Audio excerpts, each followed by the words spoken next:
रहमान रहीम अस्सलाम वालेकुम। कैसे व्यूअर्स, उम्मीद करता हूँ आप खैरियत से होंगे।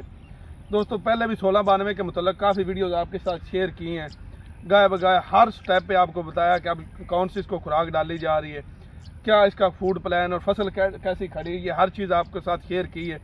आज एक बड़ी इंपॉर्टेंट वीडियो है जो किसान भाई ये सवाल करते हैं कि क्या 1509 की निस्बत ये ज़्यादा खाद बर्दाश्त करती है या उतनी खाद बर्दाश्त करती है, और इसका खुराक प्लान क्या होना चाहिए जिससे अच्छी पैदावार आए। तो अब तकरीबन कुछ जो वैरायटी मतलब जिन्होंने अगेती लगाई थी उसका तो खुराक प्लान मुकम्मल होने वाला है, लेकिन जिन भाइयों ने थोड़ी पिछेती लगाई थी उनके लिए ये बड़ी ज़रूरी वीडियो है कि इसको कितनी खुराक डालनी चाहिए कि ये बर्दाश्त कर जाती है। तो ये सारी इन्फॉर्मेशन हम आपको आज की वीडियो में लेके देंगे।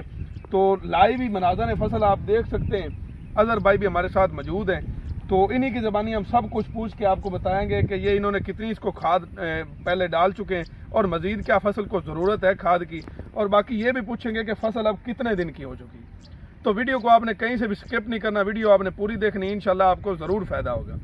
तो चलते हैं भाई अज़हर के पास, उन्हीं की ज़बानी सब कुछ जानते हैं। अस्सलाम वालेकुम अज़हर भाई। वालेकुम। अज़हर भाई क्या हाल है? ठीक है अज़हर भाई, पहले तो ये मुकम्मल इसका खुराक प्लान बता दें और ये बता दें कि फसल कितने दिनों की है। उसके बाद आपने ये बताना है कि 1509 की निस्बत ये ज़्यादा खुराक लेती है या उतनी खुराक बर्दाश्त करती है, ये थोड़ा बता दें। ये जो फसल अब खड़ी है ये अभी आप देख सकते हैं, थोड़ा भाई करीब लेके आइए, दिखा दे पहले फसल। ये आप देख सकते हैं, ये तकरीबन 41 दिन की ये फसल हो चुकी है। जी जी। ये है वैरायटी जो न्यू वैरायटी आई है भूसा 1692। जी जी। ये वो वैरायटी और ये 41 दिन की। बाकी जो बात आप कर रहे हैं फर्टिलाइज़र प्लान की, जी जी, तो फर्टिलाइज़र प्लान इसका इतना बिल्कुल कम भी नहीं है। तकरीबन मुझे अगर आप कहें कि हैवी है तो वो बिल्कुल बेजा होगा मेरे ख्याल में, जो मेरा एक्सपीरियंस है, तजर्बा है मेरा। बाकी जो हम लोग सुनते आए हैं कि ये इधर वो अपना कम खुराक लेती, फर्टिलाइज़र प्लान इसका कम है।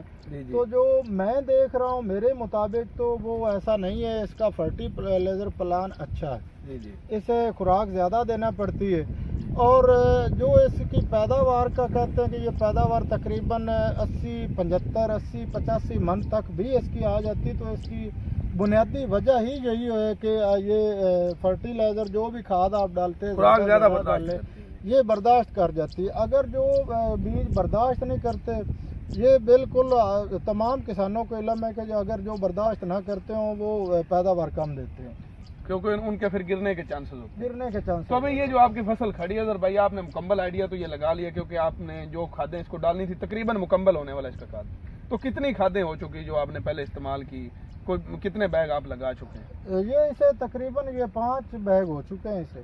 5 ये यूरिया के या इसमें बाकी भी? नहीं, ये यूरिया तो नहीं, मुख्तलिफ खादें। ज़्यादा नाइट्रोजन जो है वो भी पौधों के लिए अच्छी नहीं होती। कोई भी मतलब फसल है, आप ज़्यादा अंधाधुंध नाइट्रोजन देते जाएंगे तो ये आपकी एक तो कद ज़्यादा बढ़ता जाएगा, आपकी जो टिलरिंग है वो कम होगी। जी जी। मतलब जिसे पंजाबी में हम कहते हैं कि बूटा थोड़ा है, बूटा थोड़ा मारेगी फसल, ये बूटा थोड़ा मारेगी। तो ये अगर फर्टिलाइज़र प्लान आपका मुतवाज़न होगा, मतलब नाइट्रोजन की जितनी मिकदार फसल को चाहिए होगी, जी जी, आप उतनी ही दे रहे होंगे, वो कम भी नहीं होगी ज़्यादा भी नहीं होगी, आपकी टिलरेंस भी होगी और जो इसकी हाइट है वो भी कंट्रोल में रहेगी। जी जी। तो हमने इसे ये पहले यही किया था कि इसे एक बोरी DAP हमने तकरीबन 12 दिन की फसल थी, एक बोरी DAP साथ आधी यूरिया का छट्टा दिया था। जी जी।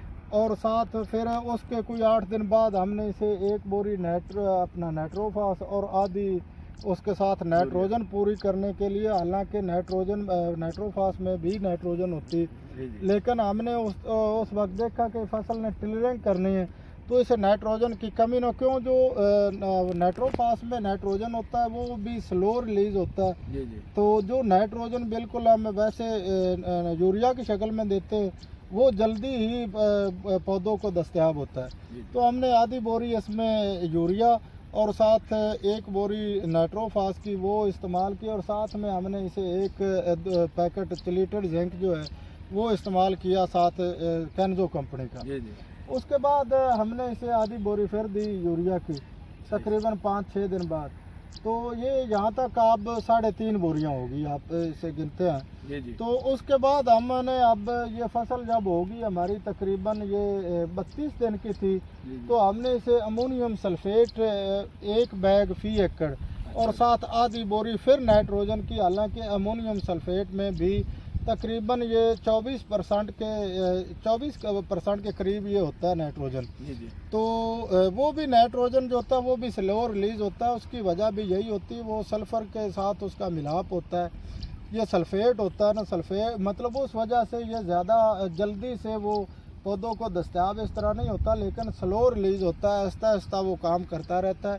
हमने नाइट्रोजन की कमी पूरी करने के लिए इसे फिर साथ आधा बैग यूरिया दिया। अब आप जो सारा पूरा हमारा फर्टिलाइजर प्लान सुन रहे हैं, उसमें कहीं भी हमने एक बैग अभी इसे यूरिया नहीं दिया मुकम्मल, मतलब मुकम्मल एक बैग एक टाइम पे हमने नहीं दिया, हमेशा आधी आधी बोरी यूरिया दी। और आप ये भाई देख सकते हैं, थोड़ा करीब करके ये इसके ये देख रहे, ये इसका बूटा देख ले, ये टिलरिंग देख ले। अगर आप और नजदीक करें तो ये अल्हम्दुलिल्लाह माशाल्लाह, ये इसका बूटा, ये एक नहीं ये सभी देख ले, इसकी टिलरिंग माशाल्लाह अच्छी हुई है। तो अब हमने इसे जो है वो तने की सुंडी के लिए वो भी मैं भूल गया बताना, वो भी हमने 32-35 दिन पे हमने इसे फर्टीरा का छटा कर दिया था। अब ये इसका तकरीबन जो है फर्टिलाइज़र प्लान जो है वो कंप्लीट हो चुका है। तो थोड़ा बहुत जो रह गया, जो हम करना चाह रहे हैं, जो हमारा इरादा है वो यही है कि हम इसे 10 से 12 kg SOP वो अब हम इसे 2-3 दिन में छटा करने वाले हैं इंशाल्लाह, ताकि ये जो है इसकी खुराकी अज़ा जो इसकी है अपना जड़ें हैं वो मजबूत रहे, खुराक का जो है इसका तनासब वो बराबर रहे, और जो पौधे को खुराक है वो मिलना बिल्कुल ठीक रहे। और जो टेम्परेचर है, एक तो अगर आप SOP डालेंगे टेम्परेचर को वो काफ़ी हद तक कंट्रोल करती है, आपके जो है वज़न बढ़ाती है आपका। ये यहाँ आप मुंजर पे ये गोब पे आने वाली फसल, तो गोब की हालत में SOP बहुत ज़रूरी है। तो वो हमारा ये इरादा है। इसके बाद हमारा जो प्लान है वो इंशाल्लाह हम इसे स्प्रे शुरू करेंगे अमीनो एसिड का, तो वो करेंगे। बाकी हम इसे जो है फंजीसाइड का जो स्प्रे ज़रूरी हुए वो हम करेंगे, और इंशाल्लाह हम आप भाइयों को बताते रहेंगे। दूसरी बात जो मैं अहम बात एक और, ये फर्टिलाइज़र प्लान के हवाले से, ये जो हमारी ज़मीन है ये पक्के वाट की ज़मीन है, कुछ न कुछ रकबे में कलराठापन भी मौजूद है। तो ये ज़मीन की साख्त और ज़मीन के ज़रखेज़ी के मुताबिक फर्टिलाइज़र प्लान होता है। मतलब ये नहीं कि अगर पक्के वाट की ज़मीन है, आपकी ज़मीन जो है वो कलराठी है, उसका फर्टिलाइज़र प्लान जो मैं बता रहा हूँ, अगर आपकी ज़मीन बुरबरी है, अच्छी है, ज़्यादा ज़रखेज़ है, नरम ज़मीन है, आप उस पर भी यही अप्लाई कर दे तो वो उसके साइड इफ़ेक्ट भी हो सकते हैं, मुमकिन है वो ज़्यादा हो जाए।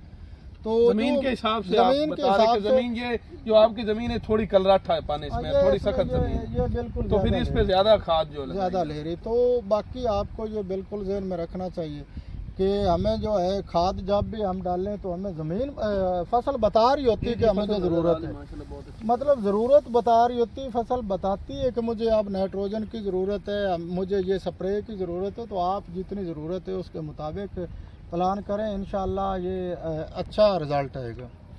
जी बहुत मेहरबानी अज़हर भाई। दोस्तों ये